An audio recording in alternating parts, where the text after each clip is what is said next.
ladies and gentlemen, boys and girls.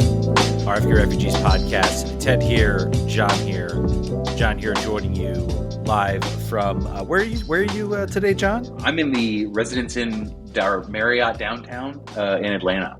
So nice. That's where I'm at on an iPad. So we're on the ground here, giving it to you guerrilla style without the normal accoutrement. So yes, just wanted to make sure we had to get back to you guys. Like I said, we left it too long without a show to watch, or an hour plus show for you to listen to on your commute. So we had to come back, and here we are. We are a dedicated group here to talk to you. We've been away from you guys for way too long. We wanted to jump right into it to talk soccer, to talk DC United, a little bit of Washington Spirit, very, very minor amount of Washington Spirit. But I think, John, first, I say, how was your holiday weekend? It's been like, I looked back at our rundown. Last rundown we did was December 18th, which feels like a long time ago. Wow. That is approximately one United rumor, coach rumor, and no Washington Spirit coaches amount of time. Holidays were fine. I got sick a lot, and that's kind of all I remember about it. What about you? Is that the kid bringing the germs in, or you just have no idea? Who can say? I'm on planes all the time. It could be me. I could be the vector. That's actually probably potentially true. I feel like every time I fly, I feel like there was a period where I was just like consistently getting sick.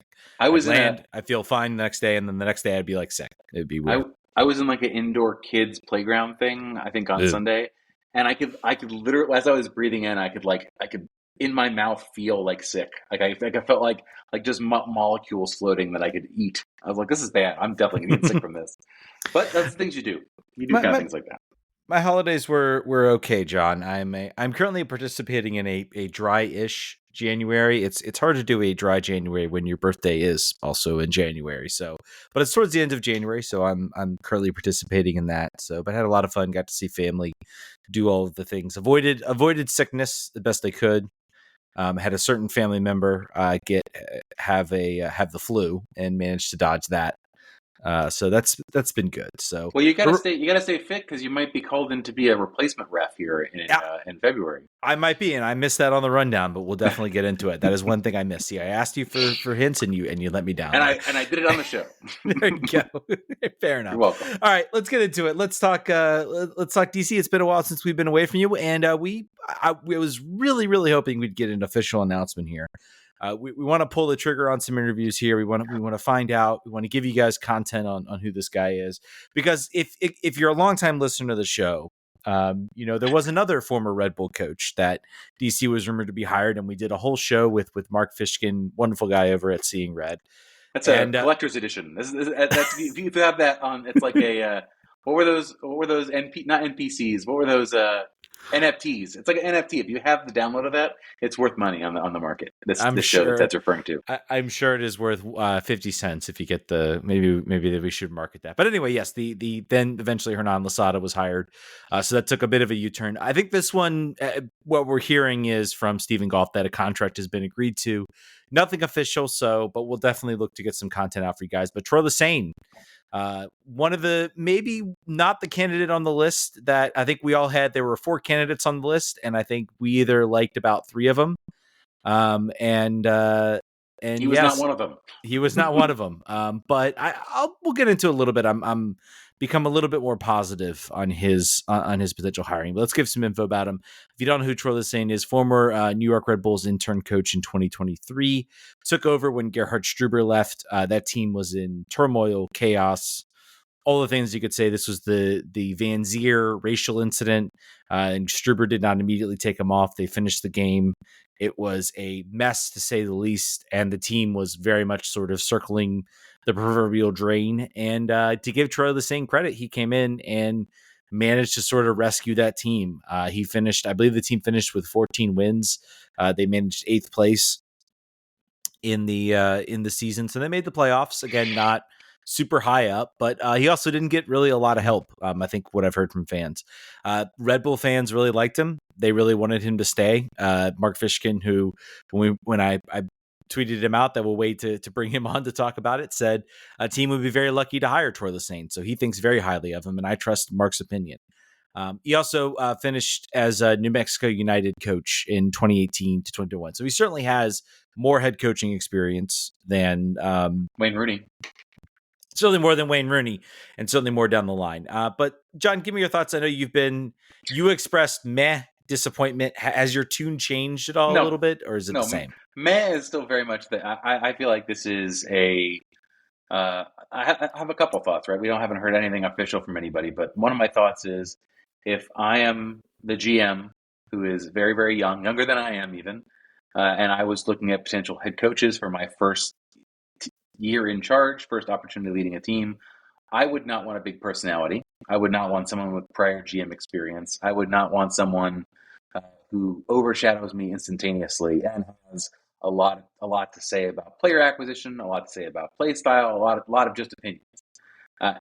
Troy Lesesne is going to have some of those, but he's also not going to be able to enforce them on the team. Yeah, so I got it on my head now. Mackay. It is Mackay. Alan I'm Mackay. fairly confident. We're pretty sure. And if we ever talk to him, we'll know for sure. But if I'm Alan Mackay, I do the same thing. So from that perspective, it makes you think this is not a move that drips with aspiration or it's not a move that says we're back, baby. We're going for the cup this year. We couldn't.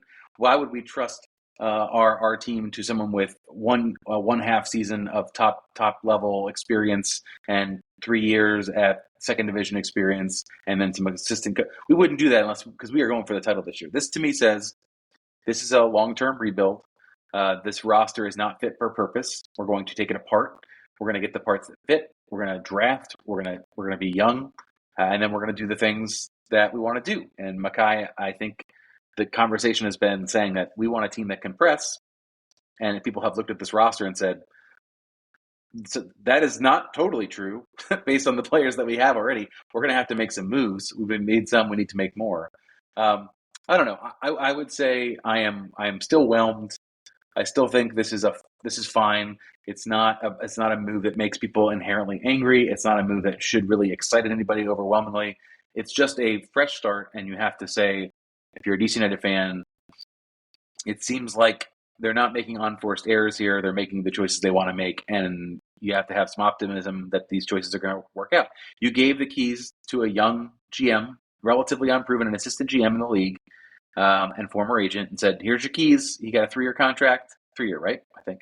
Mm-hmm. Make your choices. You get all your calls. No, Dave Casper is not whispering in your ear like Rasputin.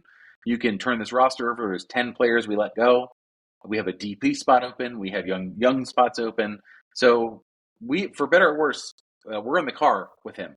Allie's driving, and fans can decide to continue to be sad and continue to have no hope, or you just say, hurt me again. I got 3 years of hope and optimism until you prove me otherwise. Even though the last 10 years have not bought that, this move overall, both of these moves, this coach and this GM is saying, we hear you. There is not a lot of reason to trust us, but we're asking you to trust us. And if you want to trust us, maybe we can get to where we want to be here in the next couple of years. What do you think? Yeah, I mean, I guess I hear all your points, but I think the most important thing for me is this is a team, and I found it. I had a little bit of humorous fun. I can't remember whether I did this on the show chat, but I felt like DC makes this hire, and immediately everybody wants to talk about 2024. How are you going to do a press when you've got 2 30+ DPs like Benteke and Click? And I'll get into a little bit more about. There are different flavors of a press. Not every press is a Red Bull press. Let's just say you can press and still hold possession, but. And I was kind of like, I think I'm kind of happy that the team is maybe, I don't want to say completely punting 2024, because I don't think that's the case. But I think they're saying, look, we're going to, if we're not going to try to do a rush job on this and throw something together, if we can make incremental steps, incremental improvements to this roster, we want to get younger. We want to be quicker. And, I think we'll still build a squad. I mean, arguably a squad, particularly in the attack, that I think can still be a playoff caliber style attack. Even with Benteke, you have Teco Di Pietro, who again showed that he could step up. If Gabriel Pirani can sort of make that next level, and maybe being under a new coach, a new system, might be something good. and also we talk about Christian Fletcher lighting it up currently in Swansea and showing videos of five-a-side sessions where he is just absolutely feeling himself right now. So, I mean, all those are potential things that, a new coach can come in.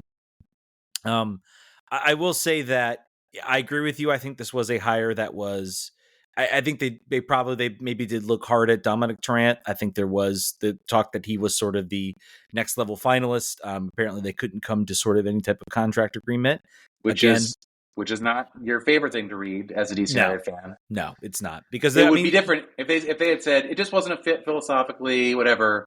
But they said couldn't meet his evaluation. That don't like to hear that. Yeah, you certainly don't. But again, I think despite all of that, again, we can only really go by what we've heard. Nobody in New York is like, boy, you guys got a stinker. This isn't like a Chris Armas situation. Everybody talks about how much they loved him. People in New Mexico loved him. So everywhere he's gone, he's found success. He's been well respected. And I think, honestly, the situation, he's shown to be a guy that can come in and sort of maybe unify a locker room. And I think that's going to be important with a team that's going to be sort of coming together and sort of trying to rebuild itself. Would I have preferred Hugo Perez or Robin Fraser maybe as my top two picks? Maybe, sure. But I think, honestly, and there are also apparently informal discussions with Bruce Arena. I think the biggest thing, of course, that came out, I think while we were on break, was that Bruce Arena was apparently had been cleared or was about to be cleared to be hired. He is not going to coach in 2023, at least not right now, but I bet he's setting himself up for a potential summer signing. He would be very in a very good position, I think, to be like a right the ship, sort of like a New England, like he was hired in New England, sort of like fix this job. Quick aside before we go on, you brought up Chris Armas. I saw a Colorado Rapids fan talking shit on Twitter, like feeling very confident about themselves after the Zach Steffen comeback player of the year MVP is in the tweet. With Chris Armas, Zach Steffen, Jordy Mihalovic, Omer Fernandez, like Colorado, like I think you said it on somewhere. I think it might have been on Discord. Like it's like someone reminded Stan Kroenke that he has a team, and like he just like remembered the password for his email. He's like, oh wait, I have a team. I could definitely find some players, I guess. But yeah, every team appears to be they poke with the stick and they're doing something. So I remarked that I just like to see any level of like aspiration and trying from all the teams in MLS. So that's good. Back to DC United.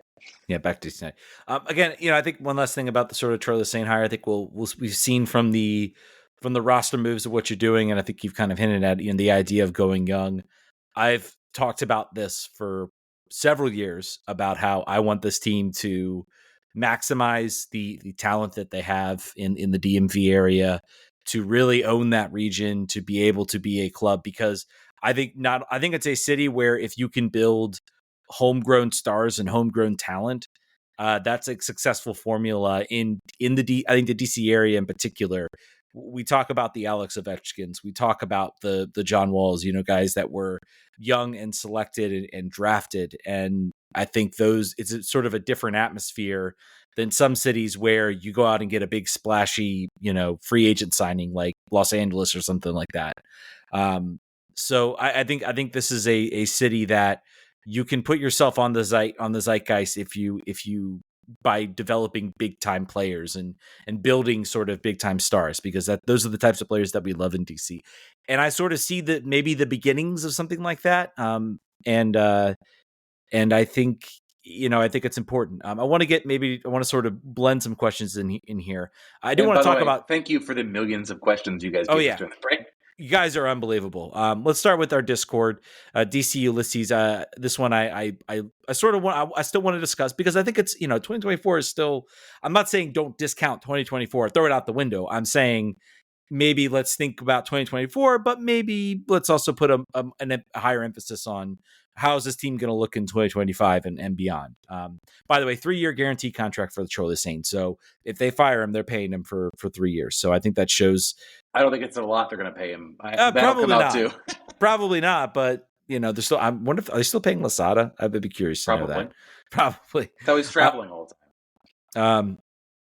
DC Ulysses on Discord says a high press coach like Lesesne a bad fit for our current roster. Currently, the two DPs, and does something to do with the 3-year contract? In other words, Benteke and Click will be gone in 2025. Is that when the real Lesesne team will appear? Let's talk about Troy Lesesne's style of press. I think everybody is. I think it's almost like you go to Red Bull and suddenly you're stamped with the Red Bull label. Chris Armas might be the only coach maybe that doesn't get that label because he actually tried to change it. I think Troy Lesesne came into 2023. He said, this is a team in a bad fit. My primary goal is not necessarily to change the whole identity of how this team is played. My goal is to keep this team united and together after one of their players just got accused of racial abuse. So my goal is to try to get this team unified and together. That team was set up to play the Red Bull style press. You're not going to change too much. We are not aficionados on New Mexico. Maybe we'll get some people in and maybe can talk a little bit about that. But from what we have heard sort of from how he played in New Mexico, it was very much kind of a zonal style press. It's not a full on, hard, knock style of press. It's very, very different. Also with a little bit more focused on possession. And I think he's sort of talked about that a little bit, about how he wants to be more of a possession driven team. I think with response to Matthias Click, I know he's plus 30. He played at Leeds United under Jesse Marsch, who was a pressing style coach. Yeah, he'll be fine. Benteke, I think if you do what you're doing right now, which is you're surrounding him with guys like Fletcher, Teku Pietro, and Gabriel Pirani, who are younger, maybe quicker style players, you can maybe make up from some deficiencies. He can still kind of play that kind of target style forward. It can still work, I think, with Benteke. Will it be 100% effective? And will they definitely look, next year probably for a new player? Certainly. But I think it should still be something that could be effective for 2024. Do you think in Troy Lesesne's interview, they asked him if he has any experience coaching teams where players have been credibly accused with racism? They were like, do you have any experience with this? Do you have I'm just wondering if in your resume you have something. And then he would just, his eyes lit up. He's like, actually, I do. I can talk about that. That was the whole time you were answering that. I was imagining the job interview and then being like, just could you give us some examples of how you keep a locker room together? Just curious, because it may have happened here. Who's to say? Who's to know? Yeah. I think Keith Slack on Twitter, because I think we've gotten this, also asked, is there a discernible strategy or vision behind hiring Lesesne, or was he just available and willing to accept what DC would pay? I mean, I won't doubt that maybe he was one of the probably maybe a little more of an affordable option. But I think there is a long-term vision and a long-term thought, especially when you have sort of a young GM in trying to build something that maybe can last here. And I think there's no doubt that Lesesne appears to be a very young and talented coach. So this could be this could be something you look back on as a buy low, sell high type of guy. Maybe he's a Caleb Porter. You give a guy who's excelled at another level, give him an opportunity and see how it goes. I mean, everybody ripped on the hiring of Ben Olsen last year and beginning of the year. Everybody thought Houston made a huge mistake hiring. Like, what are you doing hiring Ben? Turns out he's a really good coach. And I think that's maybe what we're seeing. I won't say exactly like what we're seeing with Troy Lesesne, but I think that's kind of what we're seeing. That's kind of what we're seeing right here. All right, let's move on to story number 2, sort of big story number 2 for DC United, which is Gabriel Pirani has been signed on a long-term deal. John, I know you have some thoughts about this. You were all hyped about the fact that the team was getting him on another loan. We'll get into maybe why that it is. Give me your thoughts, opinions. Is this sour you completely on the deal? I will say I was not happy. I thought, because it seemed like such a wise stroke there that they were able to get that based on previous reporting. I was like, this is all right. He's cooking. Ali is cooking. He's doing things that I would do. That's great. And then it turned out to be not the case. Originally, I was a little bit upset about that because I don't see what other people. It's hard to say when you're influenced by things you learn after the fact, like statistically how he was performing and chances generating being the worst in the league for the amount of minutes played versus the eye test, and that if that new information colors the way you saw things, sort of looking back. I don't see what other people are seeing where they say like, oh, he was the best looking player on the field. People were like super excited. This guy is for sure going to light it up in this league. I certainly do not see anything for sure. There was also a lot of conversation on social media and on Discord about the fact that he had other teams in Italy looking at him. And neither you or I can find any proof of that being true anywhere else. So people are acting like Inter Milan were after him. And was like, no, I will sign with DC United. I am loyal to DC United. I must come to the capital.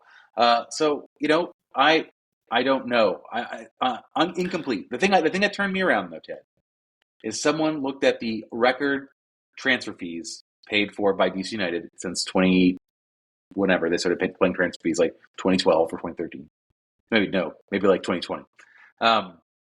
And he's only slightly more than Nigel Robertha and Zoltan Stieber. And then when I think of it that way, our hopes are not pinned on this player. At a 1.3 million transfer fee, the world does not hinge on his success or failure.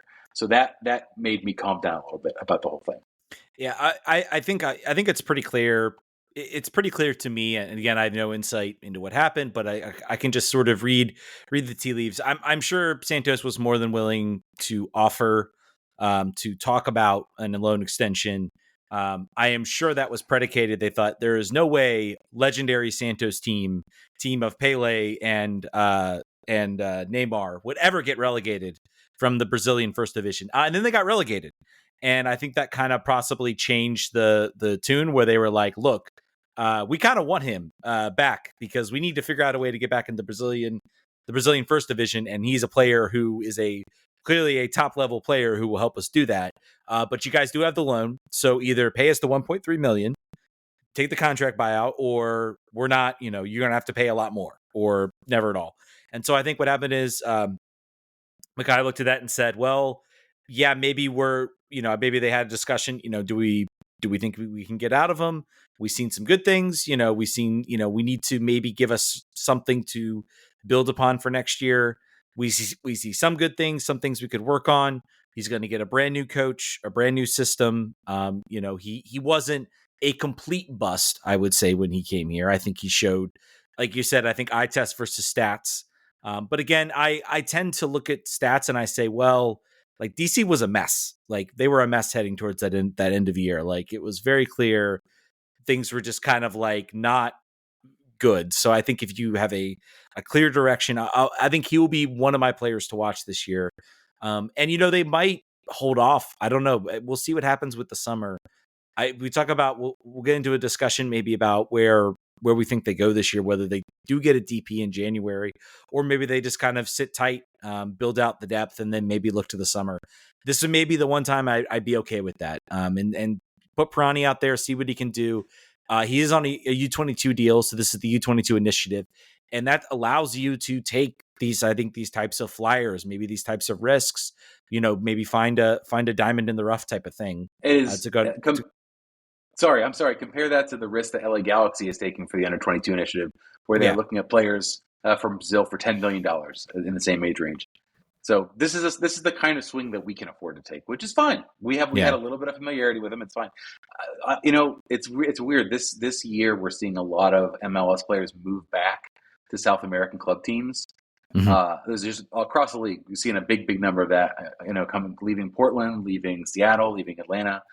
And it's making me think, like, what if in the future, like, Copa Libertadores, like, involved North American teams somehow, or like some version of it? Like, we have our CONCACAF Champions League, or maybe just do call it Leagues Cup, and then expand that. I'm just imagining how much cooler it would be to expand the pool of potential challengers to these South American teams that MLS clubs raid for their talent anyway. So obviously there'd be some clubs that would just I wouldn't say. Like, I want to see our best against Boca Juniors. I would love to see that. What that would look like in a actual competitive format. It's a pipe dream, particularly as Leagues Cup has taken up a lot of the oxygen in the calendar. But boy, that's just a dream I'm having now as I'm thinking. And another thing, just sort of to get it back to circle back a little bit to Pirani. I mean, I guess you would say if Santos gave you the choice, either pay the 1.3 million to take him or lose him, what would you do, John? Would you take him? Take him. Yeah. Yeah. Yeah. Like I said, now, if you took Nigel Roberta from a club in Bulgaria and he came here and did nothing for 3 years and you released him, that's the risk you take. And this is a player with a higher upside who's younger.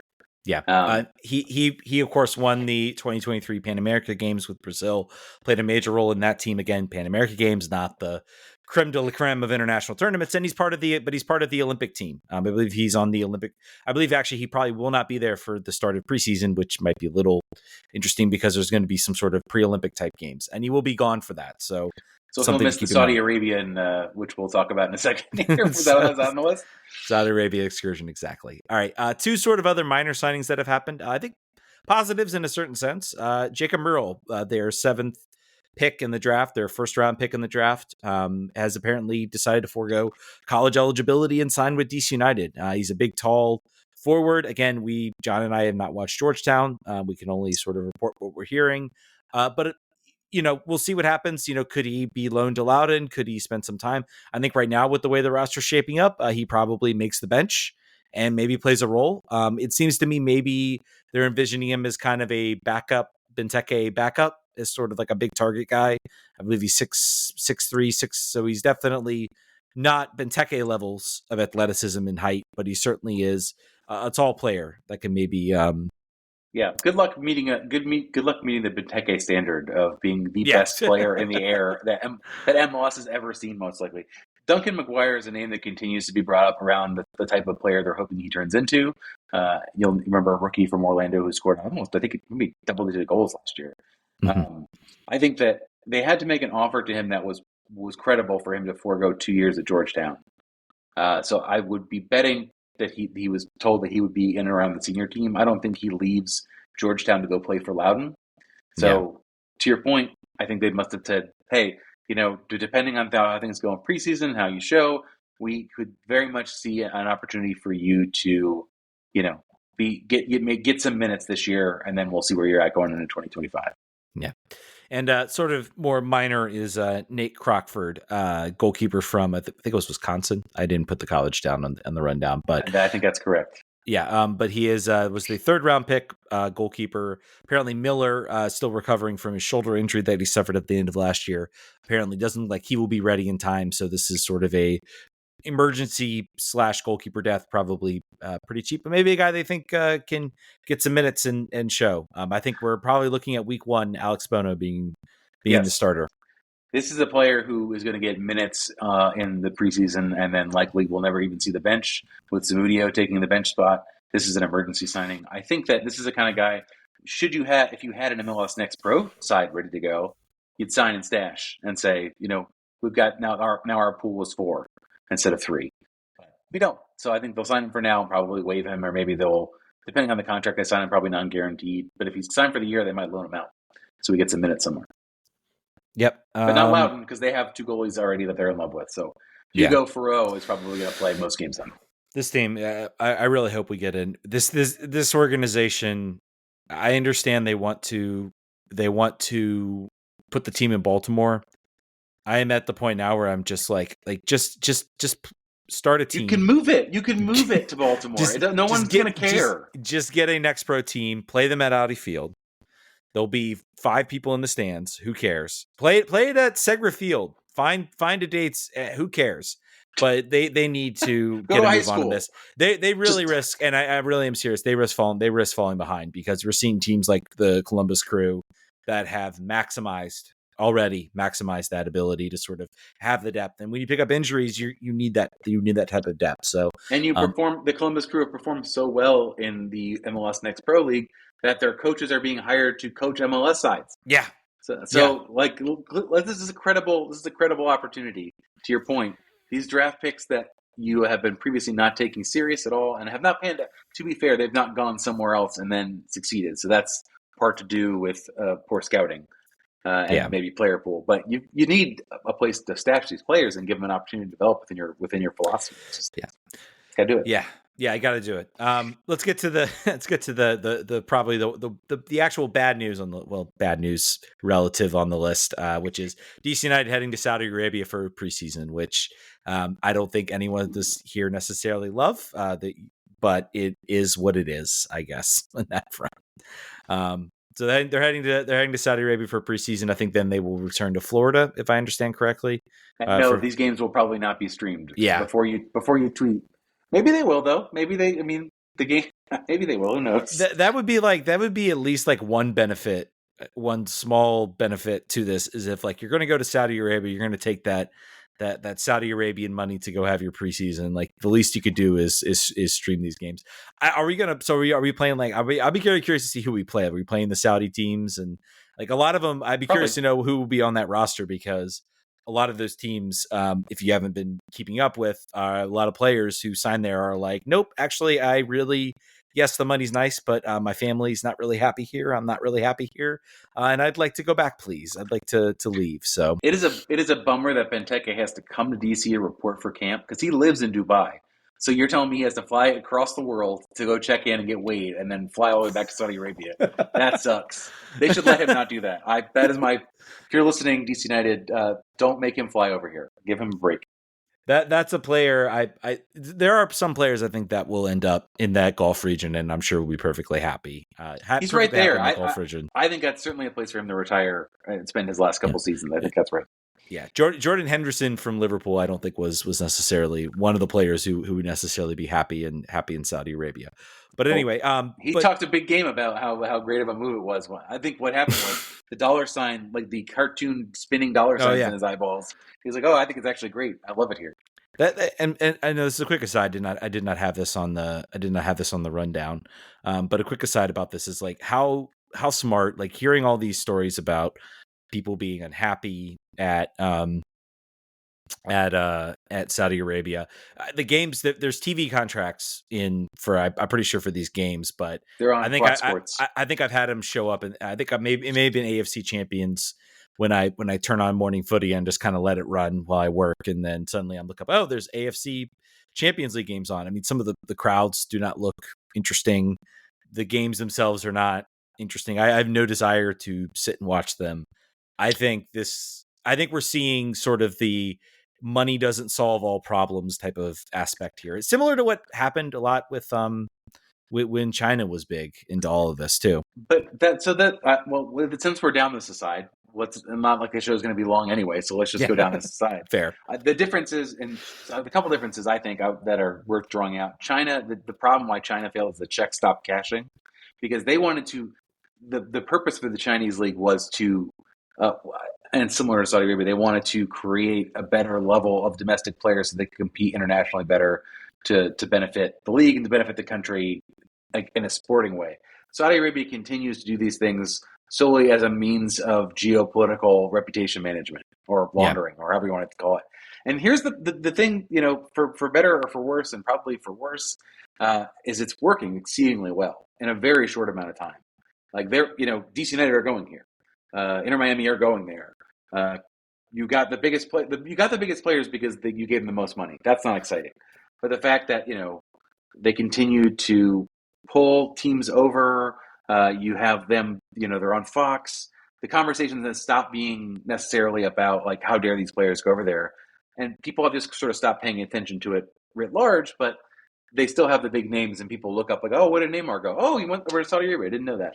So, I think that I was listening to a podcast this week talking about the big trends for 2024, and they were just saying like the Kingdom of Saudi Arabia is in a place where no one else has the money they have, and unfortunately, for like a geopolitical reasons, like you have to swallow hard a lot of times from a Russia, China, U.S. perspective. Like basically, they were just saying that like you in the long term have to get kind of used to the idea that Saudi Arabia will be ever present. Just because they are the only people that have money, and they are making reforms at a very fast pace, and they are killing journalists with bone saws. Like both of those things are true at once, and they're just basically saying like, just know like in 5 years' time, 10 years' time, like they're just going to be a regular part of the conversation. It will not be so much like, can you believe that they're able to bring these players over here? They're just going to be like any other place, and it's crazy to think about because of where we are right now and where we were maybe even 5 years ago. But it's. Smart people are looking at this and just saying like this sports watching is effective. It is. Look for other countries that are in similar situations to really invest this way because, well, not everybody has that money, but if they do, it just changes the dynamic so quickly that it's unbelievable how quickly it changed it.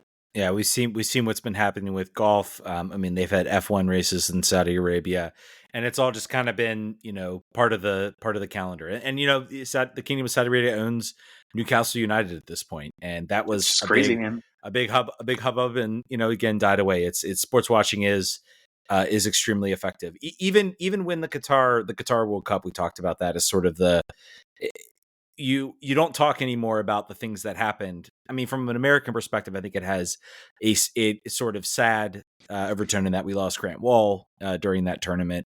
But I think all the talks sort of leading up to it. Then Messi wins the World Cup, and now nobody's talking about nobody really talking anymore about it. Everybody's talking about, Messi finally got his World Cup. So it's effective. It's sad in a way because of how effective it is and how there are still massive issues in those countries where their own citizens, and I'm not just talking about, their own citizens are suffering, particularly, LGBTQ and gay people in those countries are suffering tremendously under those laws that they have. And it's a shame.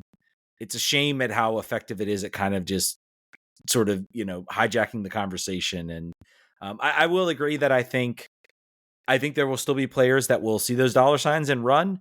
But I think with some of these other moves that we're seeing, and sort of the first, we're seeing kind of the first forays, and maybe they adjust and improve. Maybe they figure out ways to, to offer better sort of, maybe they look at it, maybe they kind of say, well, paying them a bunch of money wasn't enough. We're now going to make sure that, their families are happy. We're going to give them, options. As to whether that works or not, I don't know. I think for some, you'll still have those people, they come over, they see the dollar signs, they spend a year here, and they're like, look, man, my family's, miserable. We're not really enjoying our time here. We really want to go back, which happens everywhere, to be honest. I mean, it does happen everywhere, to be honest. Particularly with British people. British people are notorious for traveling and hating it. I mean, look what happened with Wayne Rooney here in DC. I mean, it was like he was here a year and a half, and it's like, look, my family's miserable. I need to get out of here. This is like not good.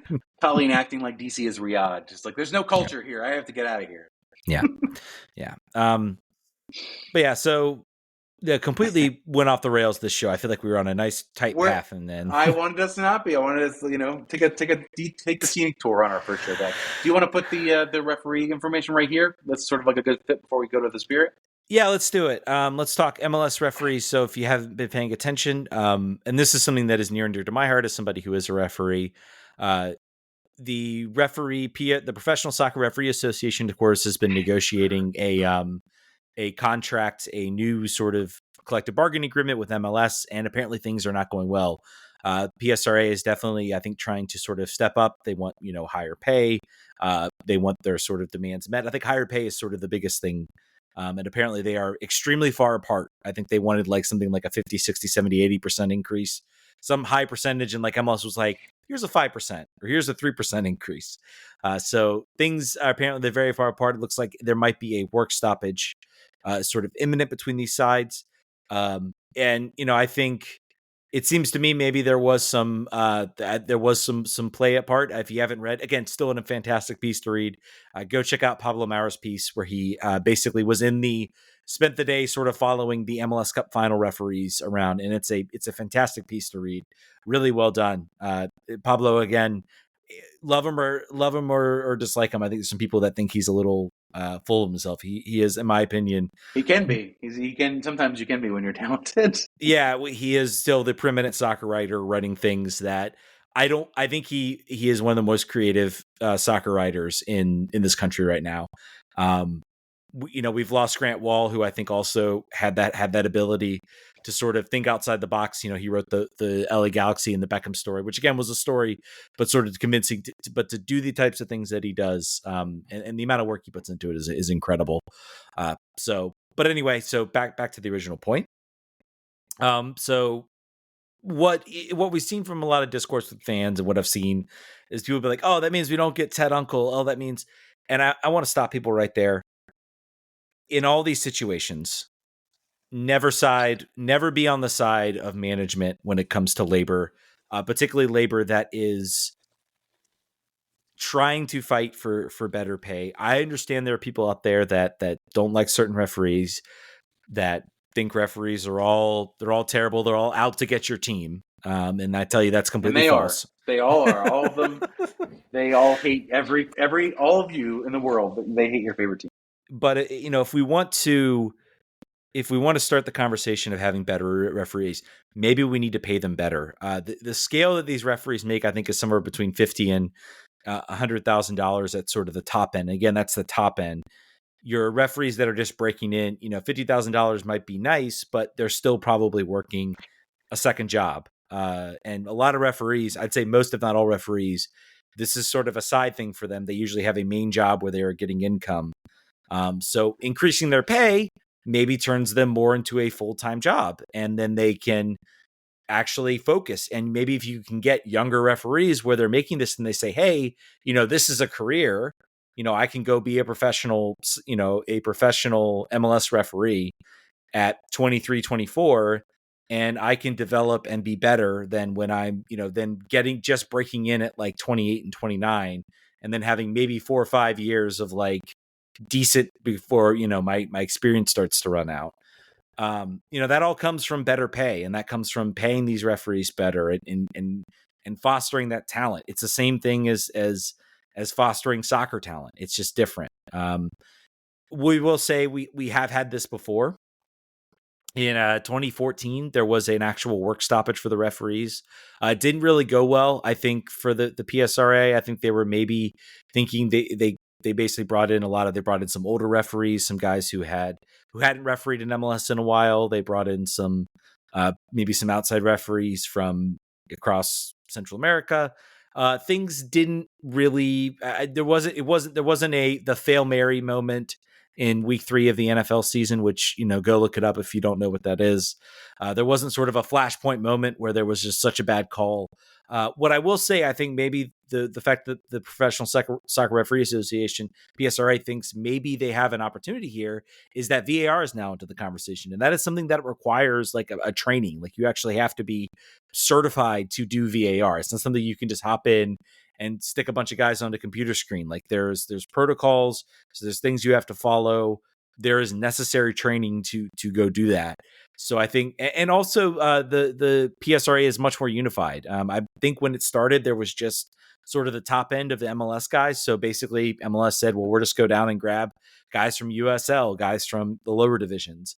Now it's more sort of across the board between the lower divisions and the top divisions. So I think there's more unified. I think they will probably be more successful this time around. It's going to be a question of if MLS brings in a bunch of international FIFA referees and pays them more from people who are not a part of the PSRA, that could then maybe make things fine. But they've got a lot of people they're going to have to hire. So this will be a story to watch as we enter the season. I could see it kind of going like 2014, or I could see us having really bad sort of flashpoint moments that maybe serve the PSRA well and might cause things to go into their favor. So something to watch. It's such a tricky scenario for them because public sentiment, beyond sort of like, rote I support labor, like people love to hate referees. So very hard. It's very hard for someone to be like, listen, if it means I have to not see my team play, if we need to stop the league from playing because these referees want to go on strike and get there, I support it. I don't think we should. They're not going to do that. They're just be like, I don't bring in robots. I don't care. Bring in whatever, like a guy on a Segway. I don't care. The games have to happen. So it would be very funny though. The funniest outcome, to your point, is that they bring in FIFA trained referees and it's no better. It's like the guys that you were paying $50,000. And then the people you're bringing in as scabs paying $200,000, the outcome is the same. There's missed calls. There's VAR cards you don't agree with. They also hate your favorite team, even though they just figured out who they were this year because they were in England. Like, very interesting. I hope it pans out, but no matter what happens, provided the games occur, something interesting has a possibility here to happen. The games are going to happen. I think this is like 2014. I don't think this will stop. This will stop the games from happening. I think again, I feel like the public sentiment aspect that we've seen, MLS will think, well, like it doesn't matter. We should just go out, just grab some referees and go play them. I think we'll see what the PSRA does down the sort of down to sort of the national level, do they maybe say, I think what they should be doing right now, if there is a work stoppage, is focusing their efforts on preventing those referees from maybe crossing the picking line, or those guys from and apparently they say they have a pretty hefty salary. I will say, like, the biggest problem you could potentially have is if they go down to like some of the national and state level referees to sort of bring them up for these games, and here they're getting their first opportunity to do a professional game. And Ted, you're keep gonna have your to tell phone them, number updated. Keep your phone updated. I am nowhere. By the way, guys, I am nowhere near ready for this. But it'd be interesting to see if they could get him trained on VAR too, because that would be sort of the one big thing. The one big If they thing. do, you got to wear an RFK Refugees sticker on your shirt. If you do get the call up, if you're like being a fourth official against Inter Miami, you got to figure out a way to like work the show in. Like if someone scores a goal, you pull up your jersey and it has RFK Refugees written on it. Something we got to talk about it. We got plans. Yeah, just in case. Yeah. All right, I think that's going to do it for the news. Let's hit maybe a couple questions before we close out, or before we close out DC talk, because all our questions were related to DC. If you have Spirit questions, please send them in. You have a very good chance of having them read on the show, because we do not get the 100%. the volume of DC questions versus the volume of Spirit questions is very limited. So definitely send those in. I wanted to get this from Brendan Zaborn on Twitter. I underlined this as we have time, but I think it's actually, I've read it over. I think it's a good point. It said Matt Doyle did a little preview of the depth chart. As of now, do you expect more signings for starters or depth pieces? My answer is yes. I think we see.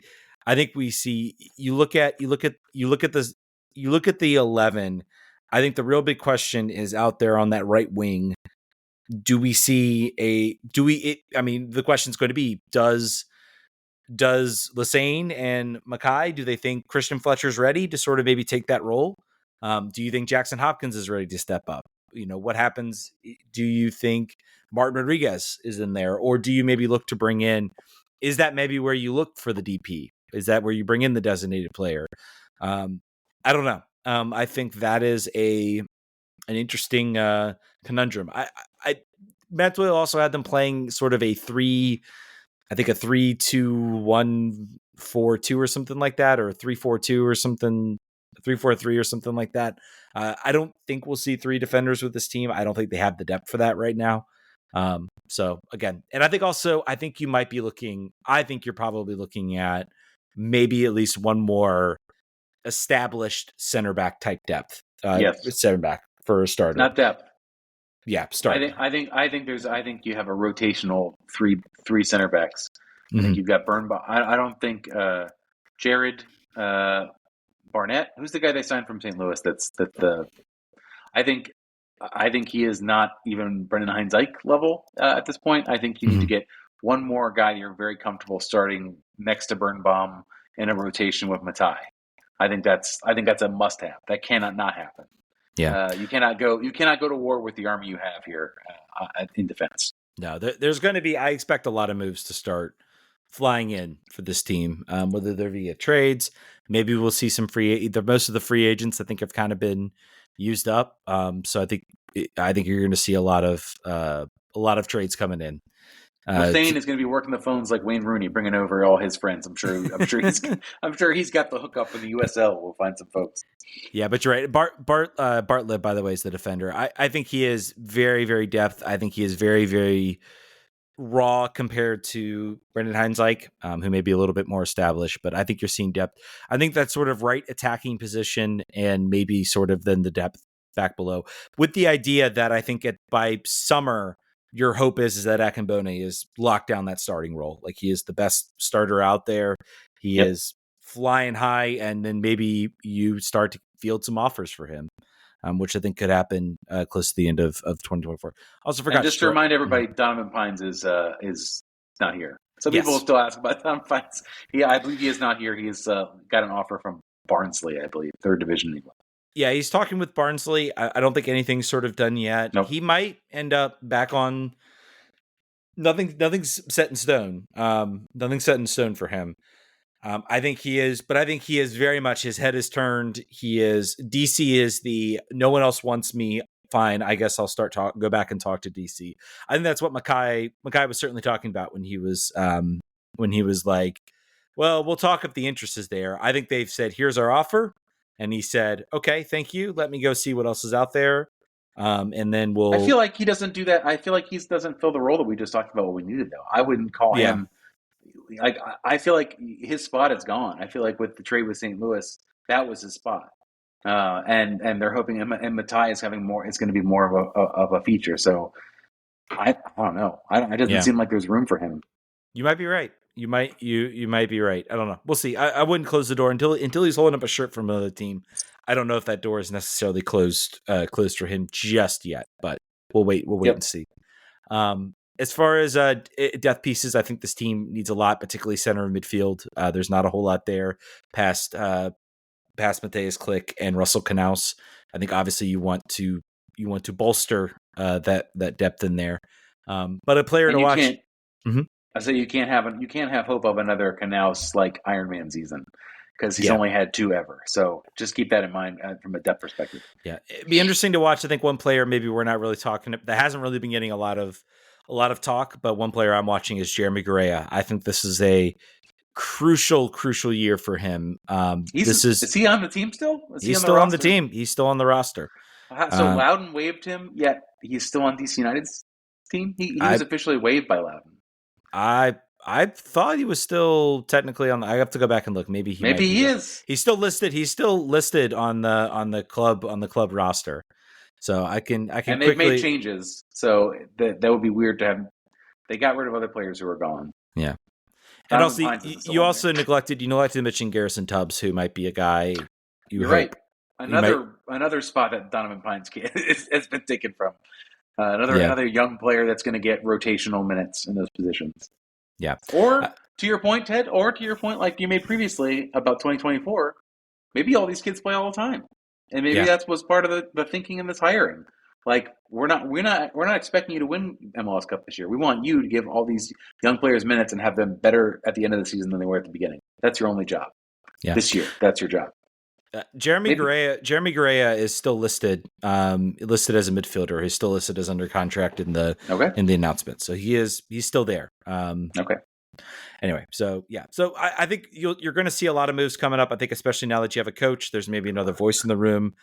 Maybe that also. I think maybe you're also. It's hard to attract players when you don't know who the coach is because that's the guy they're going to have the most interaction with. So maybe Lesesne causes some players, maybe some former Red Bulls, maybe some guys from his New Mexico days want to come and join the team. Who knows? And let's talk. Richard Rolson has this good question. What position would you target for a third DP? Would you sign a third DP this winter or for the summer? First, let's answer the first talk. Where are you targeting? Let's assume winter. Where are you targeting for a designated player? Center back. Yep. No. Yep. I look at what a world class defensive genius like Chiellini did for LAFC. I look at what Walker Zimmerman did for Nashville. I think that's a tremendously undervalued position. I think it's less expensive than a goal scoring position. If you were to bring in a player like Matt Miazga, for all you think about him, or a Miles Robinson, like Cincinnati has both, I think there is an immediate change in your ability to keep goals out of the net. I think that the problem is you have Birnbaum still on a high salary for another year beyond this one. If you were able to somehow rid yourself of that somehow with a trade, some sort of relief in that way, and you had some salary space, I think center back is amazing. And other than that, right wing, but that's a lot more expensive, and you'll pay a premium for that.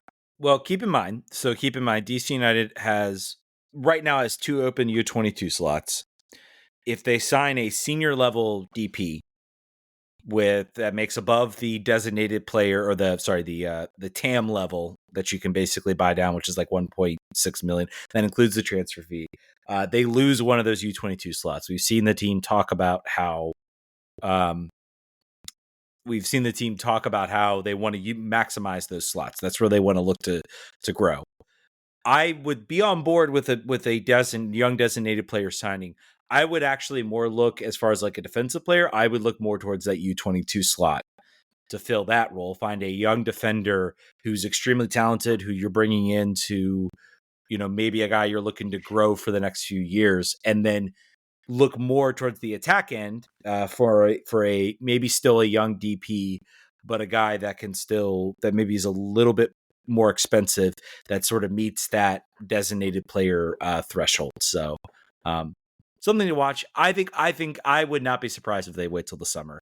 I think if you wait till the summer, it's going to depend if Gabriel Pirani is, has completely turned around those analytic numbers, is assisting, he's contributing to goals, he's linking up with Teku Pietro, and they have combined for 15 goals and 15 assists by the summer.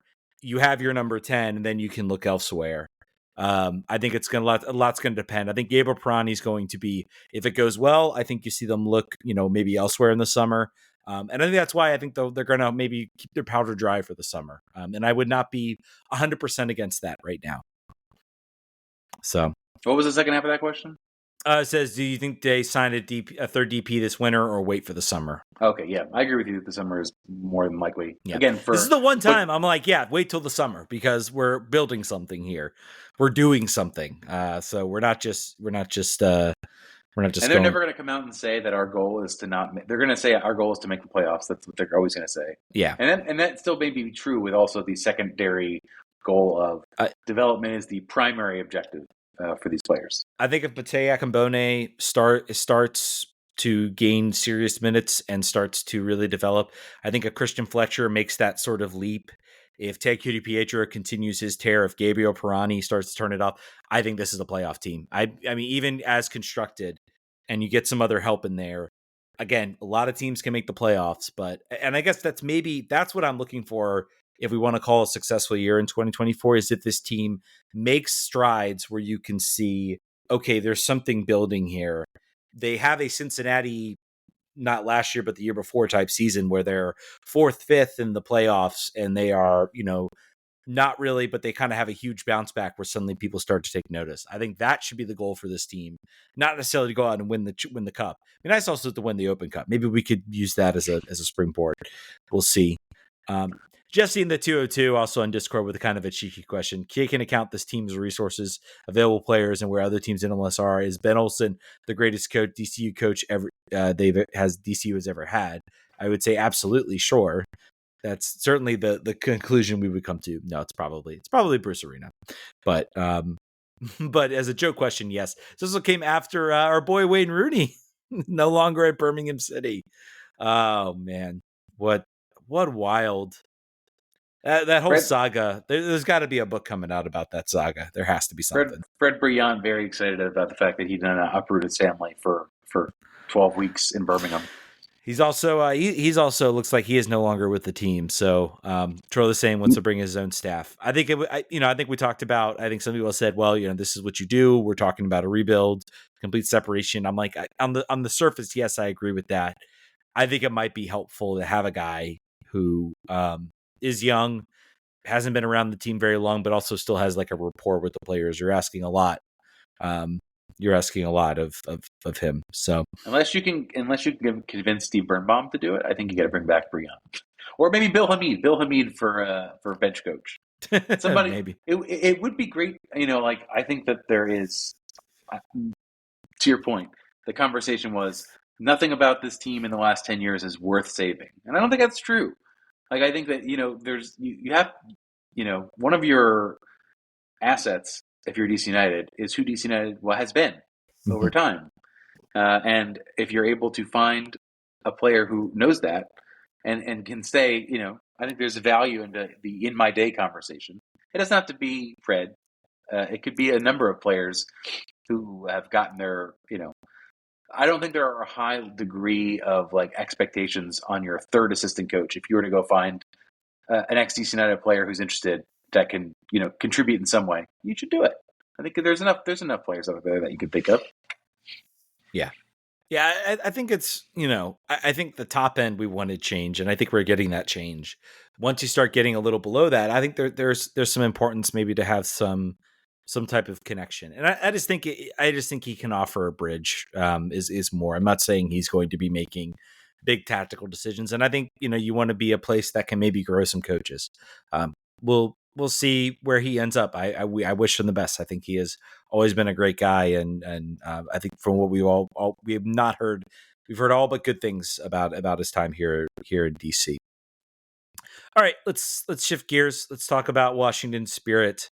The Washington Spirit. I don't think if we went back in time when Michelle Kang took over the team coming off a 2021 championship, we would maybe be less sure about the Spirit now than we are about DC right now, to be honest.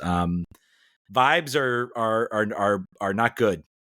There's another super team that's sort of developed and has basically been gobbling up all the free agents. New York Gotham have signed Rose Lavelle, Crystal Dunn, Tarina Davidson, and Emily Sana after coming off winning the NWSL championship. So they just literally they took their strong team and made it even stronger. So yeah. They have assembled this Voltron here quite clearly, but also they have become the team that everyone should hate. Everyone should be rooting against Gotham. If you are, I can't help you. If you look at Gotham and say, "Oh, that's great, they have all these good players. I like them now. I hope they win. I hope they look like they're gonna have a lot of fun." No, your job as a fan is to be like, "I hope they are in last place. I hope nothing but bad things befall them." And again, man, off season, the Spirit probably in 2022 would not have been predicted. 2021 with the Spirit looked like almost like this was like the Michelle Kang came in. 2022 was supposed to be like where this team was going to ascend to be like a power in the NWSL. You had all these young talents who won a trophy ahead of schedule, who were dangerous, who were fun, and it all just completely fell apart. Get a lot of big, and I'm not necessarily including any of these players of having big personalities. I mean, there's been nothing to say that to the effect, but sometimes there is such thing as too much of a good thing. If you are just signing players to build yourself a good team and you're building a fantasy team, sometimes there's not someone there saying like, wait a minute, this isn't fitting. This isn't working. So remains to be seen. They could struggle. They could absolutely struggle. We've seen it happen before. Chelsea spent $1 billion on their roster, and they struggle. So it's possible to happen.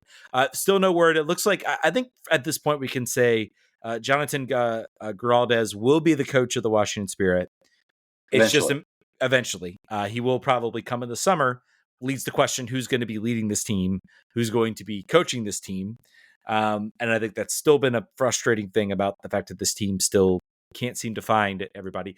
And apparently they were also chasing some of these free agents. I think, was it Crystal Dunn or was it Tarana Davidson? They were maybe also chasing. Tarina Davidson was not on but Crystal Dunn was in conversations about that because she has family here as well. Her rationale was I'm from New York, so I want to be near family. But there hasn't been any other conversations. There hasn't been any other links to players. Although that is not true. Who's the right back for Chicago that's coming here? I'll find that. That's been the Athletic recently. But so the Washington Spirit, the question of who's going to coach them in the near term, that has not been confirmed, but Mike Bristol, who's the director of player personnel and an assistant coach, is most likely to lead it, according to Goff.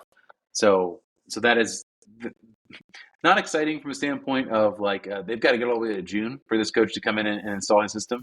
It's very much an Emma Hayes situation where he's coaching another team, but he'll have an opportunity likely to say how he wants to set the team up going forward and then just sort of slide into it.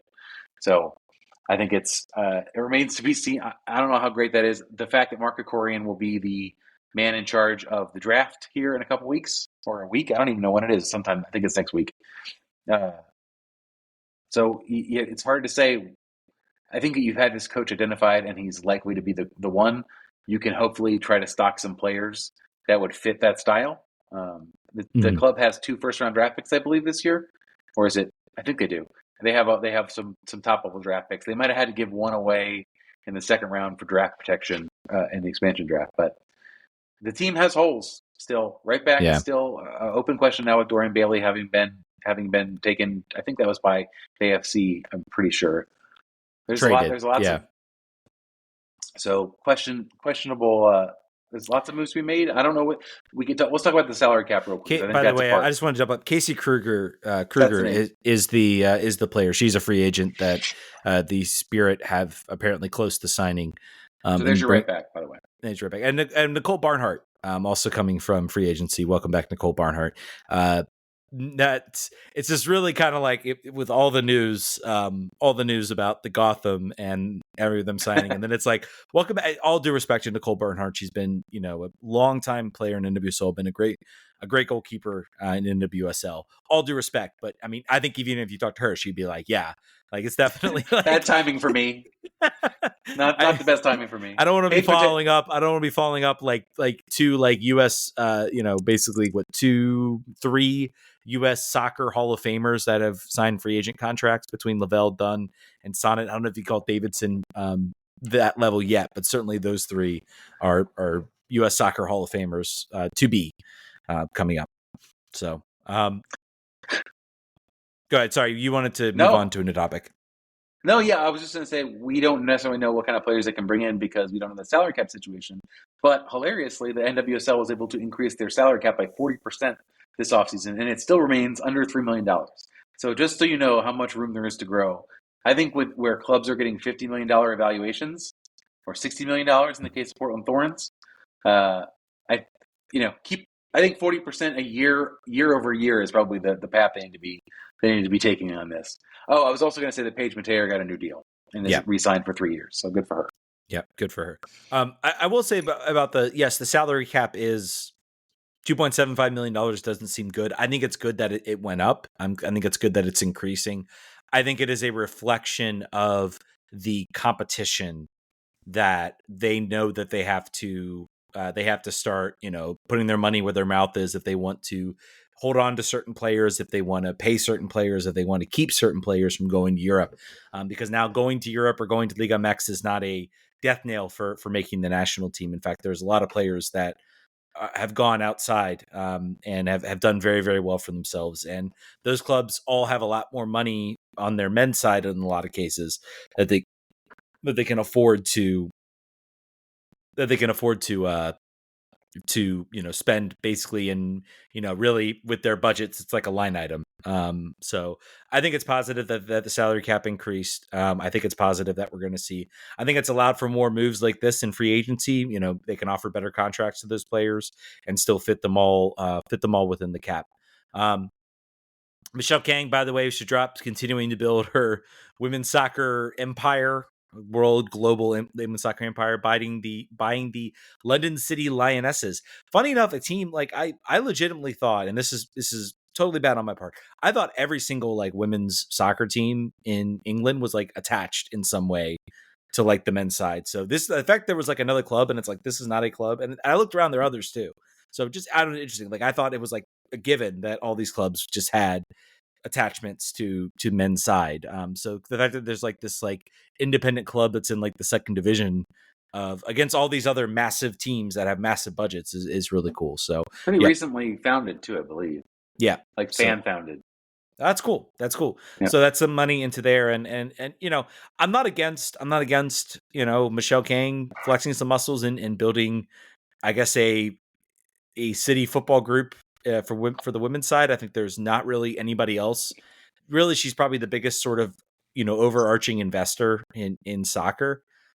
She's apparently still looking at. I think Lyon is still probably within her sights. I don't think that can be officially announced until the Reign have sort of been moved on. I think that's kind of the holdout there. So it's like she signed on the dotted line, but it's like we can't really let this take effect because we can't really give you much control or let you do much because technically we still owe a Reign, and that's a conflict of interest for you with owning the Spirit. Also, we'll see the rebrand apparently coming for the Spirit. It's been very, very quiet on that front. It's coming. I have inside sources that it's extremely done. Can you tell us, is there a new name change or is it just the colors? It's just colors. Oh, it's just colors. That's it. Mm-hmm. It's what you're thinking. That's all I'll say. Folks who have been thinking very publicly about what it is, I think you're right. Okay.